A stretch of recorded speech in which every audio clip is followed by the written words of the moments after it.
Hi, today our story is It Just Happened when Bill Taylor started to draw.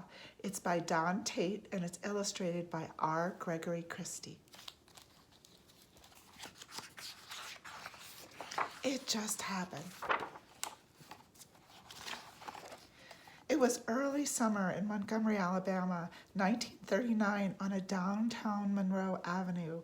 An elderly man sat on a wooden crate with a board laid across his lap and a stub of a pencil grasped in his hand.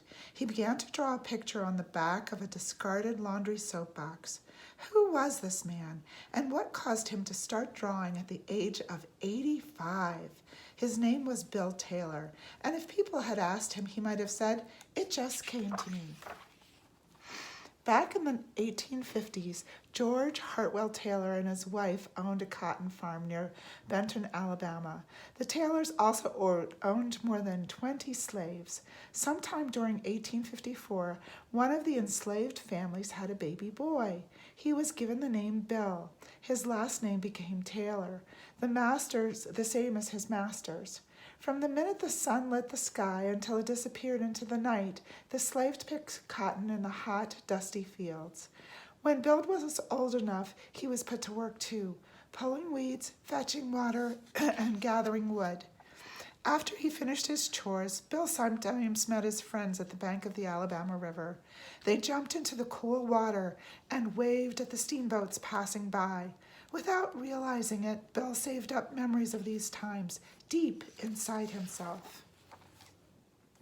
When the Civil War ended in 1865, the slaves were freed. Many people left their former masters, but Bill's family chose to stay on the Taylors' land. They worked as sharecroppers, farming and sharing their crops and profits with people who had once been enslaved. Even though the war was over, Northern soldiers continued to burn many Southern family farms, villages, and towns. Young Bill and his family watched as the Taylors' farm, equipment, and animals were destroyed.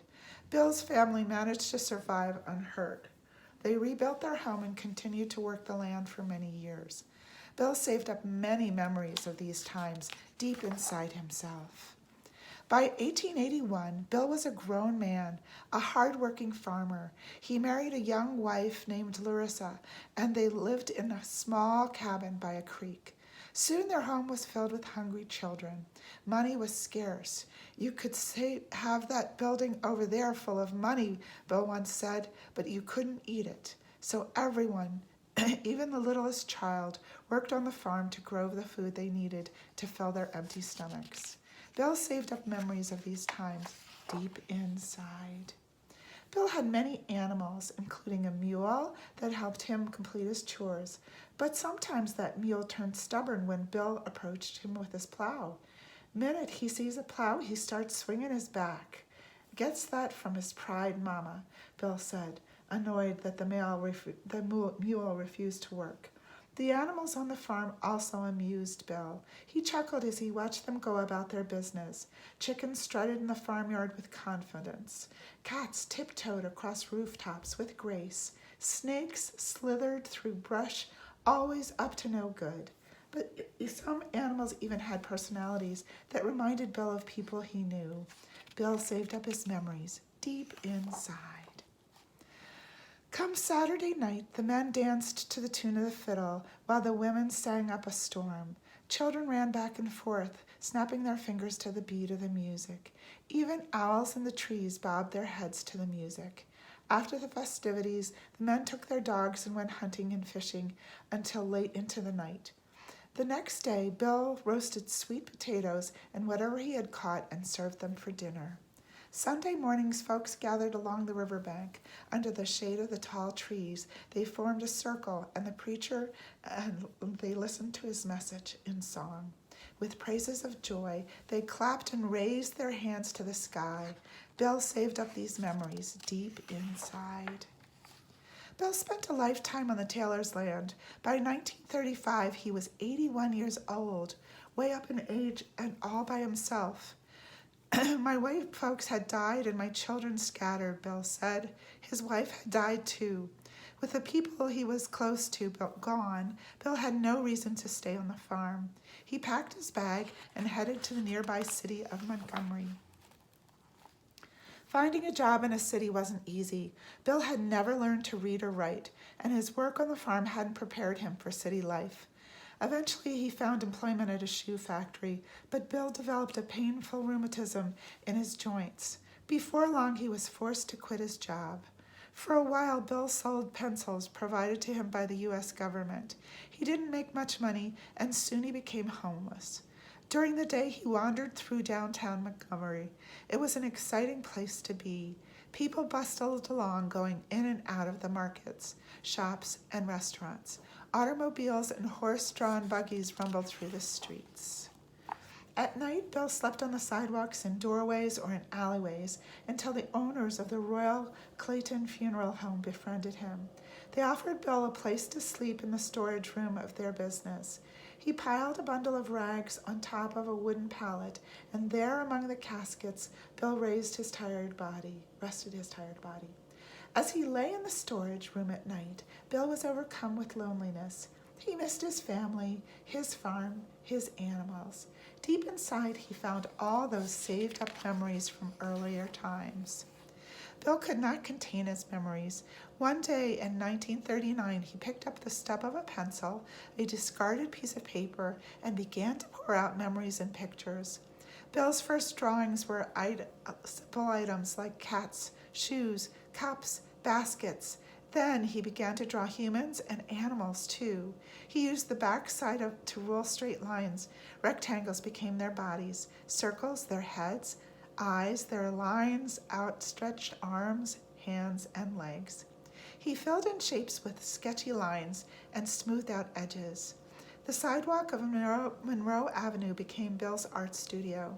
A wooden crate was his artist's bench. Scraps of cardboard and old paper cartons were the canvases on which he drew his pictures, and the clang, clang, clang from the nearby blacksmith shop provided him with background music while he worked. Folks of all ages came to watch Bill work. One of his admirers taught Bill to write his name. Soon he was proudly signing his drawings. Bill often hung his pictures on a fence nearby. When passers-by asked questions about his drawings, Bill didn't mind. He could be quite talkative. But if Bill was focused on his work, he had no conversation at all.